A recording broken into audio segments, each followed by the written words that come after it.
A família é, sem dúvida, criação divina e é o melhor abrigo que qualquer pessoa pode ter, independente da idade. Mas a família é fundamental na infância ou na velhice ou no fim da vida das pessoas. A forma como alguém é criado ou educado dentro de sua casa ou de sua família é que vai indicar o seu futuro.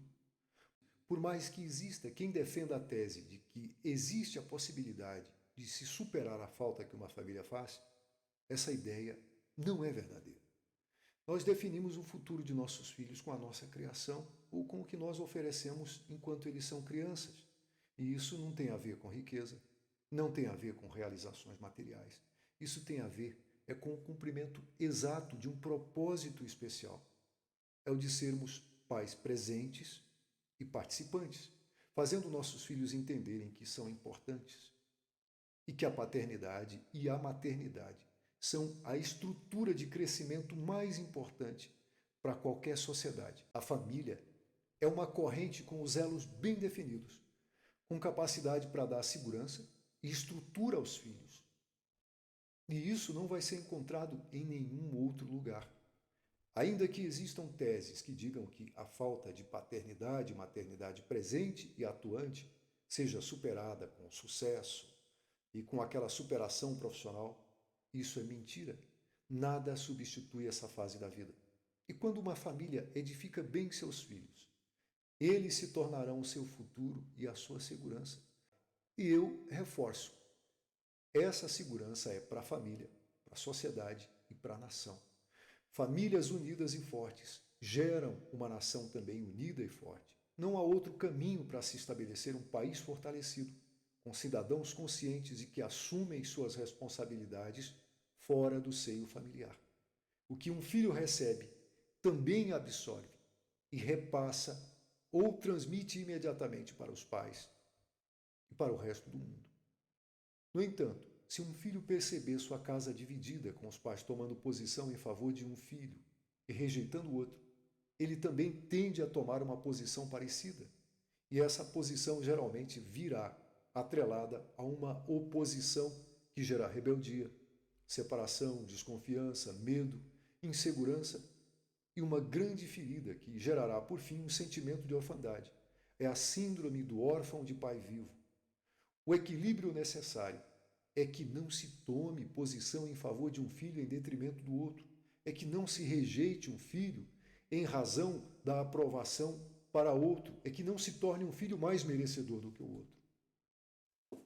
É interessante que por trás do casamento dos pais de Esaú e Jacó, Isaac e Rebeca, existe uma história romântica, muito bonita. No entanto, parece que esse casamento se transformou numa novela infeliz, que gerou uma separação de almas com corpos presentes. Esaú era preferido pelo pai por gostar das mesmas coisas que ele. Ele era caçador e orgulho do papai, e por isso, na visão de Isaac, merecia lugar de destaque. Já Jacó era um homem caseiro, e por isso ficou do lado da mãe, que lhe escolheu, lhe elegeu o filho preferido. E nesse abismo entre pai e mãe, os dois filhos caíram. E as famílias que vieram desses filhos tiveram problemas ao longo dos anos.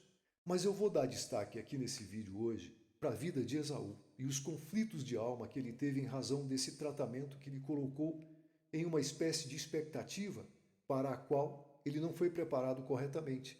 Ele via a posição de comando do seu pai e ele sabia com toda certeza que aquele lugar era dele e que, portanto, por direito, nem precisava corresponder ao que aquela posição exigia.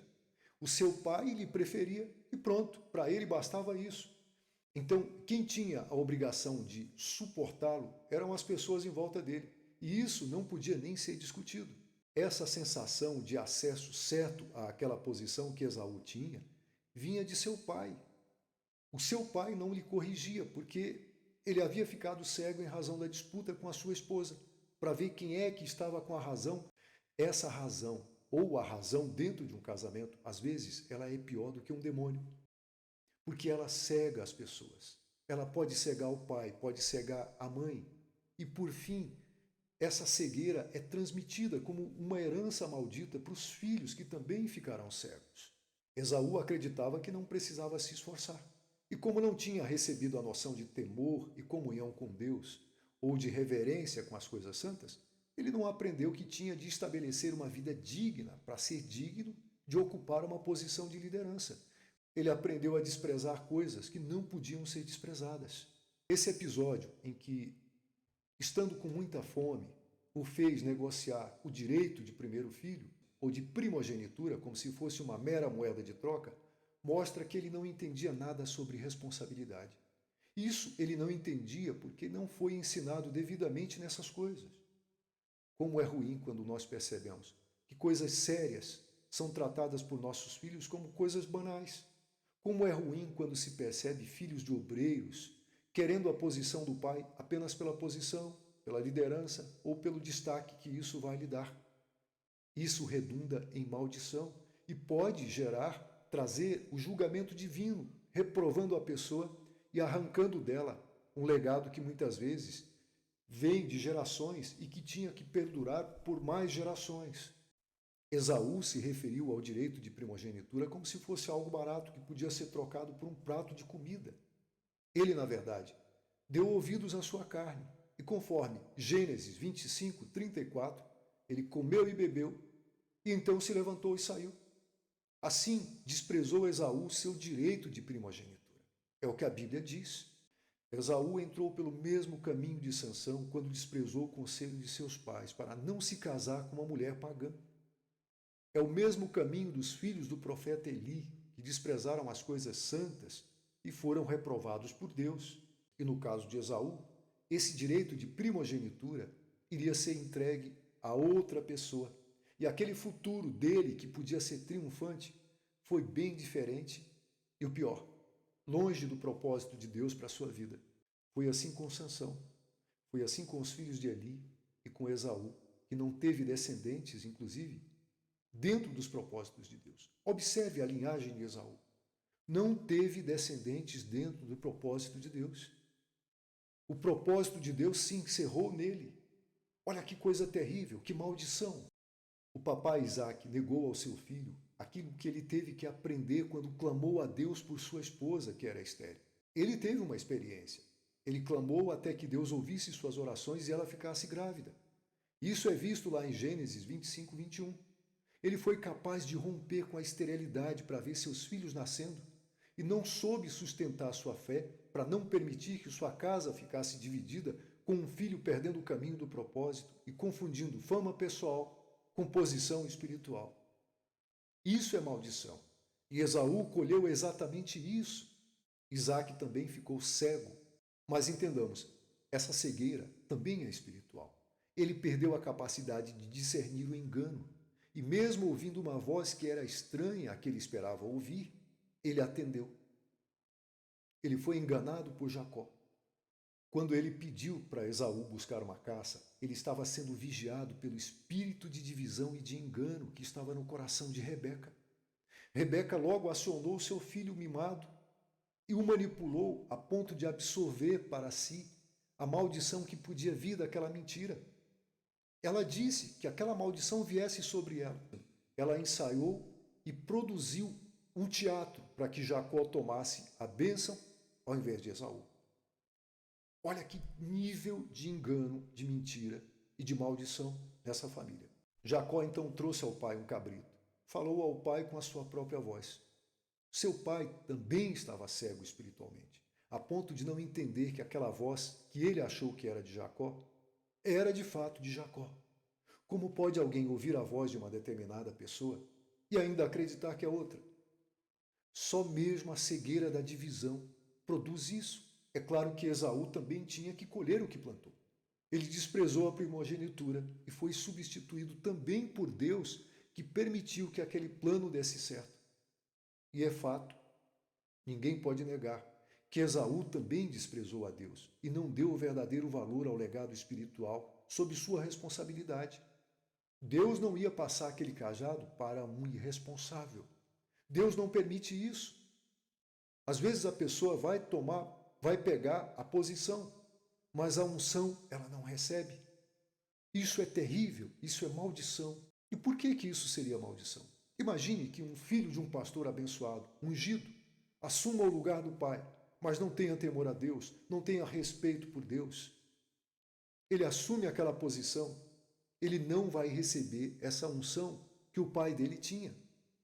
E com o que ele vai governar a igreja? Com a força do braço. Isso é maldição. Nesse caso, nesse episódio da Bíblia, lá do Gênesis, os sentidos de Isaac ficaram confundidos. Ao invés da bênção da visão correta, ele foi manipulado e se mostrou um homem fraco ao ser enganado. Jacó também ficou enfraquecido ao se deixar levar por um filho egoísta e irresponsável, e principalmente por ter permitido uma divisão tão aguda e tão grave em sua família, lá no episódio de José no futuro. Quanto a Esaú, ele não aprendeu o valor das coisas santas. Por isso, não recebeu de seu pai o senso de responsabilidade que um legado espiritual exige e se tornou maldito por seu desprezo àquilo que Deus estabeleceu. Essa maldição, ela é perfeitamente visível naqueles que herdam a posição só pela posição, apenas por acreditarem que eles têm o direito de herança por causa da posição de seus pais e não por causa do propósito de Deus. Isso mata espiritualmente. Isso atrai maldição. Então você, papai, tem que aprender. Eduque seu filho para aprender a temer a Deus, a considerar as coisas santas como santas e a valorizar o esforço e a obediência necessária para uma determinada posição. Não permita divisão nenhuma em sua casa. Não dê preferência a um filho em detrimento do outro. Isso gera morte. E é como se você, como pai ou como mãe, morresse e transmitisse a morte a seus filhos. Portanto, não permita que ocorra o que ocorreu com Isaac e Rebeca, que tiveram um casamento muito bonito, mas com um fim tão desastroso. Eles foram vítimas de suas escolhas erradas e dividiram a sua casa de modo que, no fim, viveram amarguras e distanciamento. Os filhos se sentiam órfãos de pais vivos. Os pais não pegaram no colo seus netos como consequência. A casa não viveu os desfrutes que se pode ter em uma família unida. E, no fim, todos perderam o discernimento do que é certo, daquilo que é errado, e se tornaram peças do engano e da trapaça. Trouxeram sobre si feridas, trouxeram mágoas, inclusive mágoas profundas que, para serem curadas, levou tempo e separação, transformando uma casa que devia ser bênção em um lugar estéril, deserto e inseguro. Será que essa é a realidade de nossa casa? Será que essa é a realidade de sua casa? Nossos filhos estão unidos no mesmo propósito? Ou existem disputas entre os pais, usando os filhos como escudo? Seu filho ou sua filha se sente rejeitado por você? O exemplo bíblico está aí para nos edificar, para nos ensinar. Sejamos firmes e nossos filhos serão coluna no propósito de Deus. Que o Senhor te abençoe.